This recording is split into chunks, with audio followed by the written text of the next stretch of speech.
Hi, Laura Holyoke here, and I have a PowerPoint for you going over the trifocal HR frame, specifically the personal part of the frame. So why try? Bowman and Deal talk about in their human resource frame really about the fit between the individual and the organization, how they help one another, but also in the trifocal lens, I include two other areas. One of those includes the family and group lens, because that's also human resource, and then the medical, clinical, organismic lens, which looks at the organization as if it were a person, and that's also kind of looking at the organization as if it were a patient, if you will. So the nice thing about this lens is that it lifts the need to blame others, get angry at other people, because you start looking at them differently.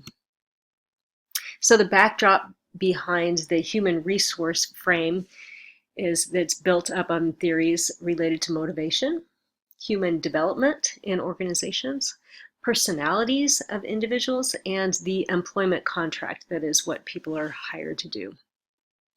So Bowman and Deal are all about the fit between the individual and the organization. It centers on what organizations and people do to and for another.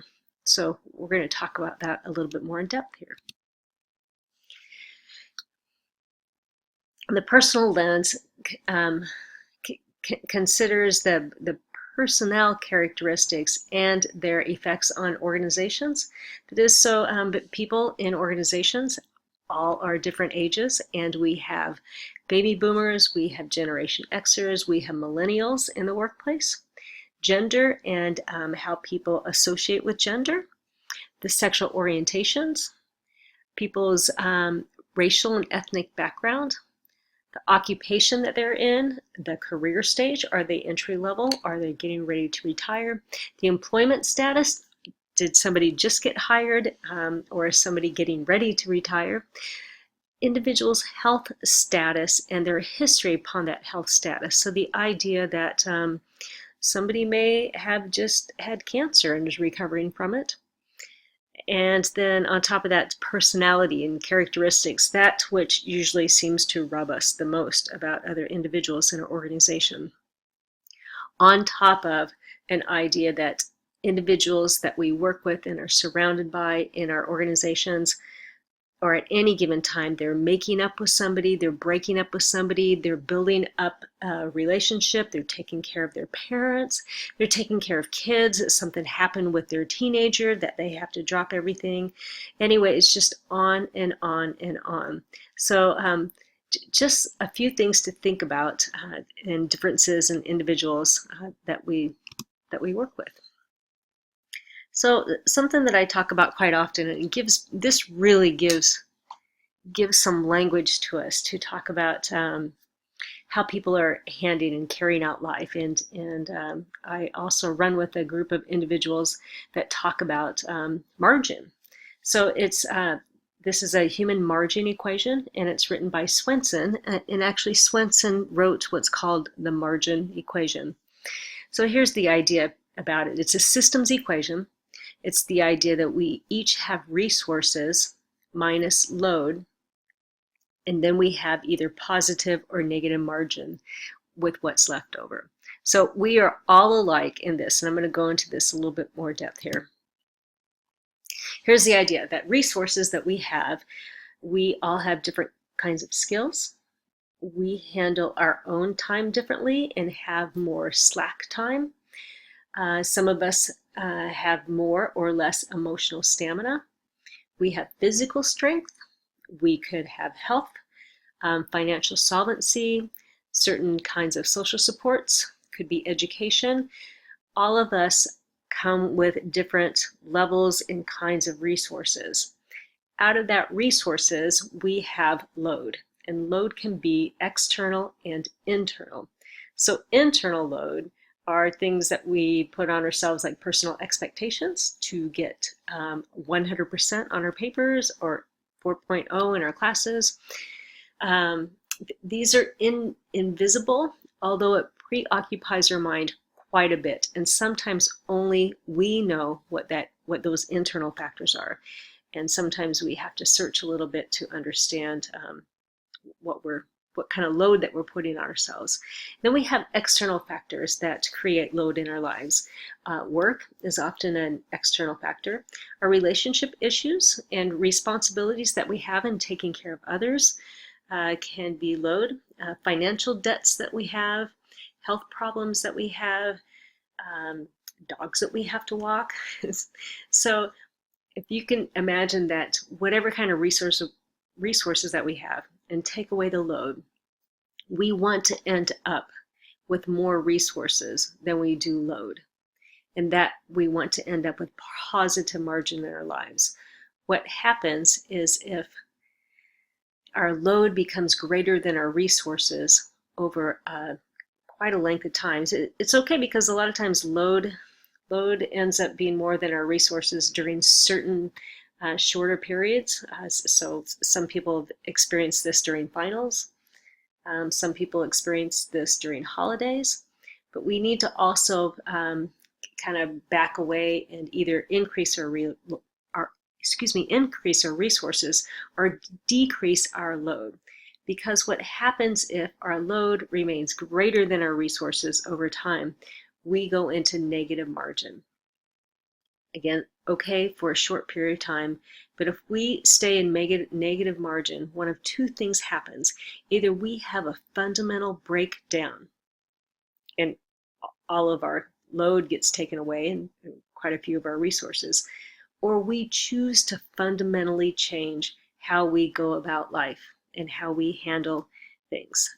But some people specifically look at this equation and say, okay, I'm going to take this away from my load, or I'm going to increase my resources by having somebody clean my house. When we have margin, that's also equal to slack resources. So it's the idea that there should be something left after we've taken care of our load. The analogy is that slack resources is what we all need, not just organizations, but we all need slack resources. Negative margin is when we have nothing left for anyone or anything.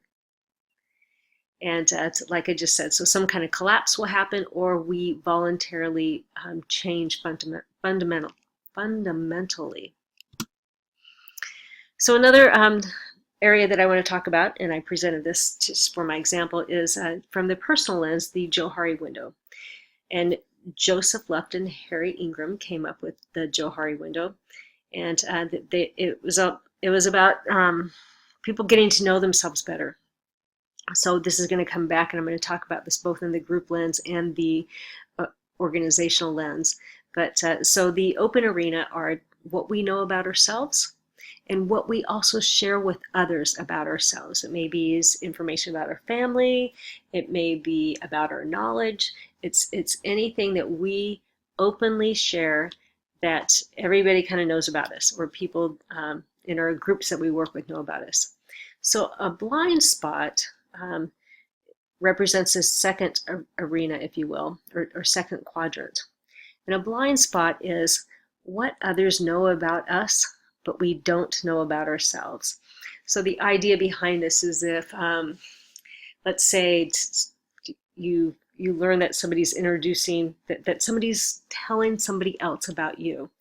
And oftentimes this happens that they tell that somebody else about you or talk about you in a way that you had no idea that people viewed you, or that you had no idea that you had some kind of twitch, because that's your blind spot. It's what others see that you don't see. When you have a very large blind spot, this is often referred to as a bull in a china shop, that you just don't know how you come across to others. You just don't know, you're not aware of your actions in groups when you're around other people. So the third quadrant is the facade quadrant, and this is what we know about ourselves, but choose to not share with others.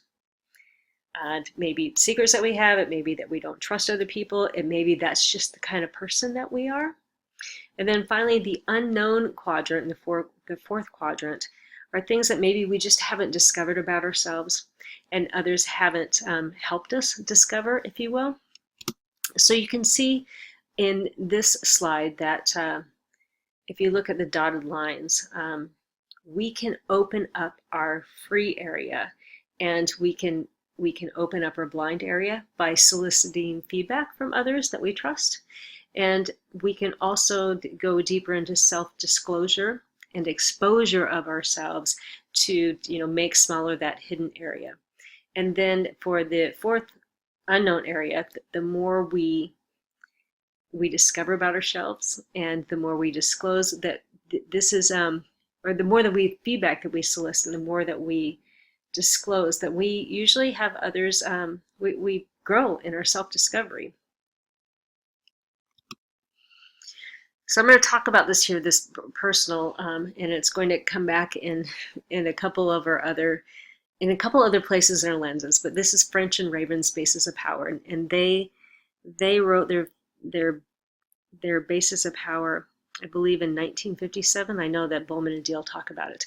Anyway, so reward power is the power that an individual has that can provide positive reinforcement for desired behavior. I can be looked at as giving grades for rewards. Coercive power is the potential to inflict punishment. This can either be physical punishment, or it can be emotional punishment, psychological punishment. Referent power is the idea that we respect and hold another in high esteem.